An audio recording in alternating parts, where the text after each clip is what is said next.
Hi, എല്ലാവർക്കും Meenu Mohan basic ടിപ്സിലേക്ക് സ്വാഗതം.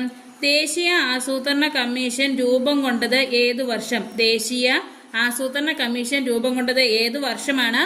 1950 March 15 തീയതിയാണ്. 1950 മാർച്ച് 15 ദേശീയ ആസൂത്രണ കമ്മീഷൻ രൂപം കൊണ്ടു. പഞ്ചവത്സര പദ്ധതികൾ ഉൾപ്പെടെയുള്ള രാജ്യത്തിന്റെ വളർച്ചയ്ക്കും വികസനത്തിനും ജനങ്ങളുടെ ജീവിത നിലവാരം ഉയർത്താനും ആവശ്യമായ സുപ്രധാന പദ്ധതികൾ ആസൂത്രണം ചെയ്യാനുള്ള ഭാരത സർക്കാരിന്റെ ഒരു ഉപദേശക സമിതിയായിരുന്നു ആസൂത്രണ കമ്മീഷൻ. അപ്പൊ പ്ലാനിംഗ് കമ്മീഷൻ ഒരു ഉപദേശക സമിതിയാണ്. പ്ലാനിംഗ് കമ്മീഷൻ സമയത്തെ പ്രധാനമന്ത്രി ജവഹർലാൽ നെഹ്റു ആയിരുന്നു. അതിന്റെ അധ്യക്ഷനായിരുന്നത് അതാത് കാലത്ത് പ്രധാനമന്ത്രിമാരായിരുന്നു. അതായത് പ്ലാനിംഗ് കമ്മീഷൻ അതാത് കാലത്ത് വരുന്ന പ്രധാനമന്ത്രിമാരാണ് അധ്യക്ഷനായി ഇരിക്കുന്നത്. 2015 ആസൂത്രണ കമ്മീഷൻ നിർത്തലാക്കി പകരം നീതി ആയോഗ് എന്ന പുതിയ സ്ഥാപനം നിലവിൽ വരികയും ചെയ്തു. അപ്പൊ നീതി ആയോഗ് നിലവിൽ വന്ന് 2015 പ്ലാനിംഗ് കമ്മീഷൻ നിർത്തലാക്കിയാണ് നീതി ആയോഗ് നിലവിൽ വന്നത്. അടുത്തത്, ഇന്ത്യൻ ആസൂത്രണത്തിന്റെ പിതാവ് എന്നറിയപ്പെടുന്നത് എം വിശ്വേശ്വരയ്യ. ഇന്ത്യൻ ആസൂത്രണത്തിന്റെ പിതാവാണ് എം വിശ്വേശ്വരയ്യാണ്.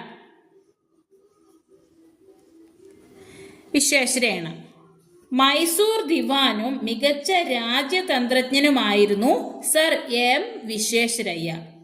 മോക്ഷഗുണ്ടം വിശ്വേശ്വരയ്യ എന്നാണ് പൂർണ്ണനാമം. ഭാരതരത്ന ജേതാവാണ് അദ്ദേഹം. എഞ്ചിനീയറും ആസൂത്രണ വിദഗ്ധനുമായിരുന്നു അദ്ദേഹം. ആധുനിക മൈസൂറിന്റെ ശില്പി എന്നറിയപ്പെടുന്നത് എം വിശ്വേശ്വരയ്യ. അപ്പോൾ ആധുനിക മൈസൂറിന്റെ ശില്പി എന്നറിയപ്പെടുന്നത് ആരാണ്? എം വിശ്വേശ്വരയ്യ. 1912 മൈസൂർ ദിവാനായി നിയമിക്കപ്പെട്ടു. എന്നാണ് എം വിശ്വേശ്വരയ്യ മൈസൂറിന്റെ ദിവാനായി നിയമിക്കപ്പെട്ടത്? 1912 മൈസൂർ ദിവാനായി എം വിശ്വേശ്വരയ്യ നിയമിക്കപ്പെട്ടു. 1916 മൈസൂർ സർവകലാശാല സ്ഥാപിച്ചു. മൈസൂർ സർവകലാശാല സ്ഥാപിച്ചത് എം വിശ്വേശ്വരയ്യയാണ്. 1916 മൈസൂർ സർവകലാശാല സ്ഥാപിച്ചു. മൈസൂർ സർവകലാശാല സ്ഥാപിച്ച ആരാണ്? എം വിശ്വേശ്വരയ്യ. 1916. ഇന്ത്യയിലെ നാട്ടുരാജ്യങ്ങളിൽ സ്ഥാപിതമായ ആദ്യത്തെ സർവകലാശാലയാണിത്. ഇന്ത്യയിലെ നാട്ടുരാജ്യങ്ങൾക്കിടയിൽ സ്ഥാപിതമായ ആദ്യത്തെ സർവകലാശാല ഏതാണ്? മൈസൂർ സർവകലാശാല. 1916. ചന്ദനത്തൈലം, സോപ്പ് ഉൽപ്പന്നങ്ങൾ, ഇരുമ്പ് വ്യവസായം തുടങ്ങിയ മേഖലകളിൽ ഒട്ടേറെ വ്യവസായശാലകൾ ഇദ്ദേഹം സ്ഥാപിച്ചു. അപ്പോൾ എം വിശ്വേശ്വരയ്യ ചന്ദനത്തൈലം, സോപ്പ് ഉൽപ്പന്നങ്ങൾ, ഇരുമ്പ് വ്യവസായം തുടങ്ങിയ മേഖലകളിൽ ഒട്ടേറെ വ്യവസായശാലകൾ സ്ഥാപിച്ചു.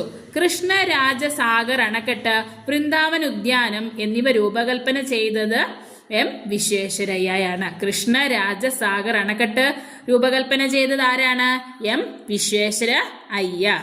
കൃഷ്ണ രാജസാഗർ അണക്കെട്ടും വൃന്ദാവൻ ഉദ്യാനവും രൂപകൽപ്പന ചെയ്തത് ആരാണ്? എം വിശ്വേശ്വരയ്യയാണ്. എം വിശ്വേശ്വരയ്യയുടെ ജന്മദിനം സെപ്റ്റംബർ 15 ആണ് എം വിശ്വേശ്വരയ്യയുടെ ജന്മദിനം. എം വിശ്വേശ്വരയ്യയുടെ ജന്മദിനം സെപ്റ്റംബർ 15 ആണ്. ഇന്ത്യൻ എഞ്ചിനീയേഴ്സ് ദിനമായി ആചരിക്കുന്നു. അതായത് സെപ്റ്റംബർ 15 ഇന്ത്യൻ എഞ്ചിനീയേഴ്സ് ഡേ ആണ്. അടുത്തത്, പ്രാഥമിക മേഖല എന്ന് പറയുന്ന ഒരു ഘട്ടത്തിൽ എന്തെല്ലാം ഉൾക്കൊള്ളുന്നു? പ്രാഥമിക മേഖല എന്ന് പറഞ്ഞാൽ ഖനനമാണ് ഉൾക്കൊള്ളുന്നത്. ദ്വിതീയ മേഖലയിൽ എന്തെല്ലാമാണ് ഉൾക്കൊള്ളുന്നത്? വൈദ്യുതി ഉൽപാദനം ഉൾക്കൊള്ളുന്നു. തൃതീയ മേഖല എന്നതിൽ എന്ത് ഉൾക്കൊള്ളുന്നു? ഗതാഗതം.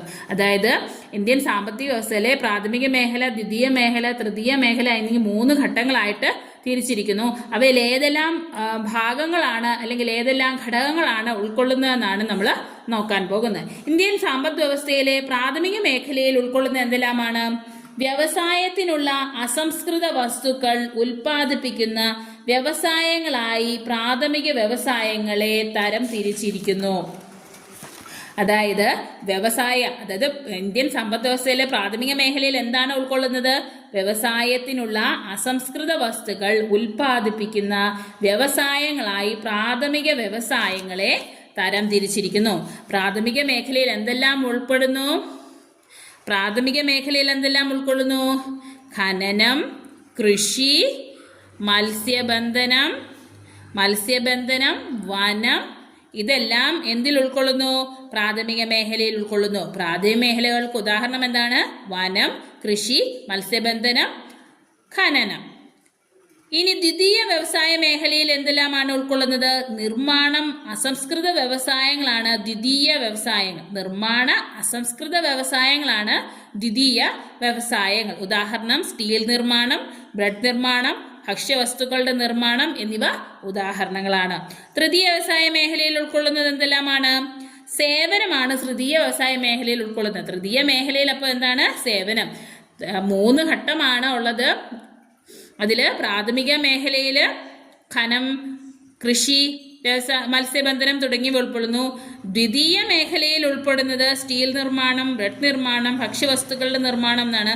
അസംസ്കൃത വസ്തുക്കളുടെ ശേഖരണമാണ് ദ്വിതീയ മേഖലയിൽ നടക്കുന്നത്. തൃതീയ മേഖല എന്ന് പറഞ്ഞാൽ അത് സേവന മേഖലയാണ്. അതിലുൾപ്പെടുന്നത് ഡോക്ടർ, അധ്യാപകർ, അഭിഭാഷകർ, എസ്റ്റേറ്റ് ഏജന്റുമാർ, ട്രാവൽ ഏജന്റുമാർ, അക്കൗണ്ടന്മാർ, പോലീസുകാർ തുടങ്ങിയവരെല്ലാം തൃതീയ മേഖലകളുടെ സേവന വിഭാഗങ്ങൾക്ക് ഉദാഹരണമാണ്.